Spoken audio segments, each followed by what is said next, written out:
Hello friends, welcome back to my YouTube channel. Today we will start chemical bonding का next topic. जो हमने dipole moment last lecture में discuss करा था, उसमें हमने पढ़ना था आज डायटोमिक, ट्राइएटोमिक और पॉलीएटोमिक। सो स्टार्ट करते हैं बिना टाइम वेस्ट कीजिए। अगर आप मेरे चैनल पे नए हैं तो प्लीज़ लाइक शेयर सब्सक्राइब जरूर कीजिए ताकि आपको लेटेस्ट अपडेट मिलती रहे। सो स्टार्ट करते हैं होमोटोमिक डायटोमिक मॉलिक्यूल में हेट्रो और होमो।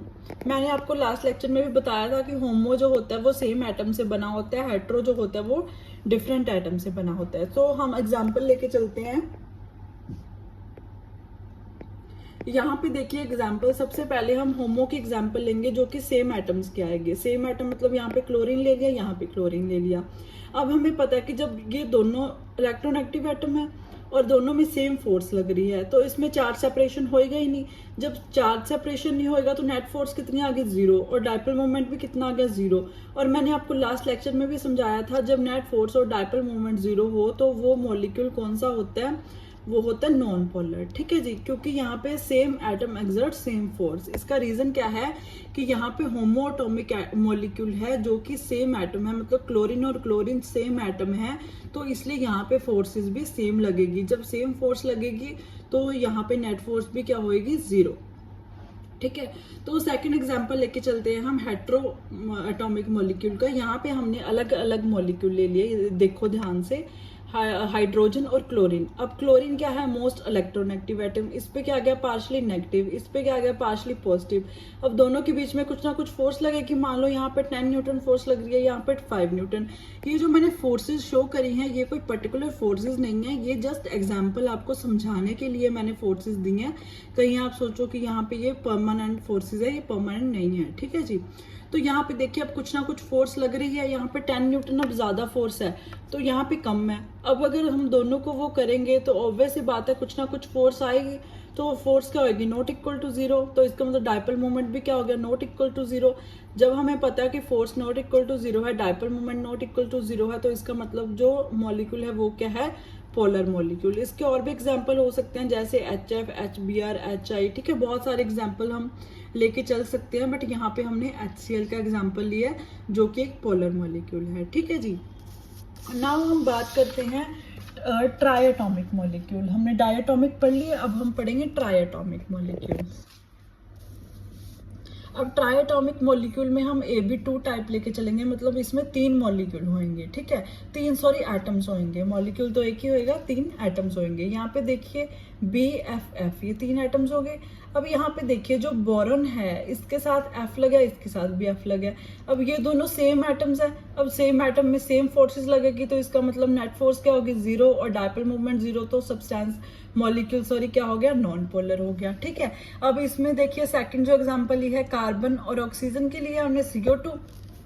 अब यहाँ पे डबल बॉन्डेड जो ऑक्सीजन है वो भी सेम एटम है, इधर भी ऑक्सीजन है इधर भी ऑक्सीजन है, मतलब सेम फोर्सेस लग रही हैं, सेम फोर्सेस लग रही हैं, तो net force zero, dipole moment zero, और सब्सटेंस सॉरी मॉलिक्यूल, बारी बारी सब्सटेंस बोले जा रही हो, सॉरी मॉलिक्यूल जो है वो क्या होएगा, यहाँ पे नॉन पोलर होएगा। ठीक है जी, याद रखना जब भी म्यू हमारा डायपोल मोमेंट जीरो है तो वो मॉलिक्यूल क्या होएगा, नॉन पोलर। ठीक है, तो यहाँ पे अब एक और एग्जाम्पल लेके चलते हैं।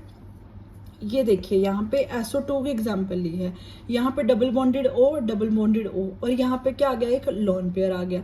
अब जब लॉन पेयर आ गया हमें ये बात याद रखनी है कि lone pair of electrons exert maximum forces. जहाँ पे भी लॉन पेयर आता है वहाँ पे हमेशा याद रखना कि जो फोर्स है वो मैक्सिमम लगेगी। अब मैक्सिमम फोर्स है तो ऑब्वियस सी बात है ये ऊपर जाएगा। ठीक है, अब ये ऊपर जा रहा है मान लो, तो ये फोर्सेस कम होगी। अब यहाँ पे net force not equal to zero, क्योंकि एक तरफ ज्यादा फोर्स लग रही है, क्योंकि यहाँ पे क्या आ गया, लॉन पेयर, और लॉन पेयर एक्सर्ट करता है मैक्सिमम फोर्स। अब जब net force not equal to zero है तो डायपोल मोमेंट भी क्या रहेगा, नॉट इक्वल टू जीरो। तो इसका मतलब ये जो मॉलिक्यूल है वो कौन सा हो गया, पोलर मॉलिक्यूल। ठीक है, ये हमारे एग्जाम्पल थे ट्राई एटॉमिक मॉलिक्यूल्स के। और भी हम एग्जाम्पल देखते हैं, वो मैंने यहाँ पे आपको 3 एग्जाम्पल समझा दिए। नाउ हम स्टार्ट करते हैं पॉलीएटॉमिक मॉलिक्यूल्स। ठीक है, पॉली मतलब ट्राई में 3 आ गए, पॉली मतलब 3 से ज्यादा, तो यहाँ पे हम 4 टाइप के लेके चलेंगे, AB3 टाइप। तो यहाँ पे एग्जाम्पल देखिए FFF, ये सेम है, इसमें सेम फोर्सेस है, वही रिपीट हो रहा है बार बार। तो यहाँ पे नेट फोर्स 0 0 नॉन पोलर, ठीक है। यहाँ पे भी सेम है, नेट फोर्सेस सेम लगेंगी, जब सेम लगेंगी तो इसका 0 आ जाएगा, तो ये सब्सटेंस क्या, सॉरी मॉलिक्यूल क्या हो जाएगा, नॉन पोलर हो जाएगा। तो इसके और भी बहुत सारे एग्जांपल है, जैसे BCl3, Bi3, BBr3, हम कोई भी एग्जांपल लेके चल सकते हैं, ठीक है जी। सो नेक्स्ट है हमारा AB4 टाइप के, हम और एग्जांपल लेके चलते हैं। वहां पे हमने क्या लिया था, AB4 टाइप में सेम फोर्सेस ली थी। अब यहाँ पे हम थोड़े से अलग लेके चलेंगे। ये देखिए सिलिकॉन के साथ हमने 4 F ले लिए, तो इसमें भी क्या होएगा, सेम फोर्स लग रही है तो 0, डायपोल मोमेंट 0, तो सब मॉलिक्यूल क्या आ गया, नॉन पोलर आ गया, ठीक है जी। ये सारे नॉन पोलर के एग्जांपल हैं, क्योंकि यहाँ पे सेम सेम एटम्स हैं, तो सेम सेम एटम में सेम सेम फोर्सेस लगेगी, तो इसलिए ये क्या हो गया, नॉन पोलर। कार्बन के साथ सेम क्लोरीन अटैच है, सिलिकॉन के साथ सेम, जो मैंने आपको एग्जाम्पल दिखा दिया यहाँ पे, और यहाँ पे कार्बन के साथ H सेम 4 एटम्स हाइड्रोजन के अटैच हैं, तो ये सारे क्या हो गए, नॉन पोलर, क्योंकि यहाँ पे सेम फोर्सेस अप्लाई हो रही हैं, ठीक है। तो एक एग्जांपल लेके चलते हैं हम NH3 का। NH3 में ये देखिए यहाँ पे एक लोन पेयर आ रहा है, और हमें पता है कि लोन पेयर एक्सर्ट करता है सबसे ज्यादा फोर्सेस। अब यहाँ पे ज्यादा फोर्स लग रही है, यहाँ पे कम फोर्स लग रही है, ठीक है। अब यहाँ पे एक बात समझने वाली है, एरोज। अब यहाँ पे एरोज देखिए, ये मैंने नीचे ही क्यों लगाया, ऊपर को क्यों नहीं लगाया एरो। मैंने जब डायरेक्शन, आपको लास्ट लेक्चर में डायपोल मोमेंट की डेफिनेशन पढ़ाई थी, उसी में मैंने आपको बताया था कि जो डायरेक्शन है वो जाएगी पॉजिटिव टू नेगेटिव, या फिर हम बोल सकते हैं कि वो डायरेक्शन जाएगी less electronegative to most electronegative atom. अब यहाँ पे सिलिकॉन की एग्जांपल देखिए। सिलिकॉन में क्या हो रहा है कि जो सिलिकॉन और फ्लोरीन में से, फ्लोरीन हमें पता है कि मोस्ट इलेक्ट्रोनेगेटिव एटम है, FON का हमने लास्ट लेक्चर में एग्जाम्पल लिया था, मैंने आपको समझाया था FON मतलब फ्लोरीन, ऑक्सीजन और नाइट्रोजन क्या है, मोस्ट इलेक्ट्रोनेगेटिव एटम। तो डायरेक्शन कहाँ जाएगी, less electronegative to most electronegative, इसलिए डायरेक्शन क्या होगी, नीचे को होगी, ठीक है।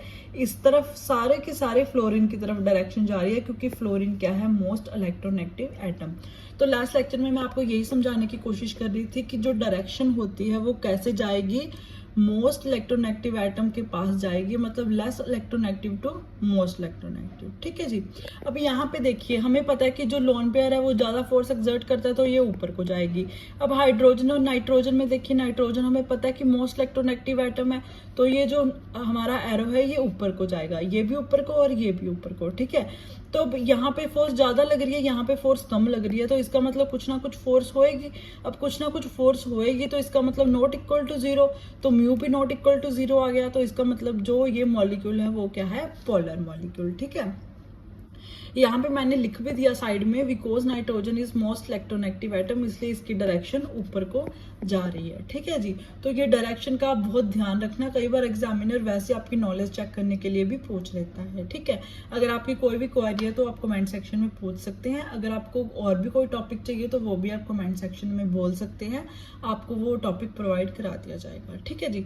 नाउ आती है एप्लीकेशंस ऑफ डायपोल मोमेंट।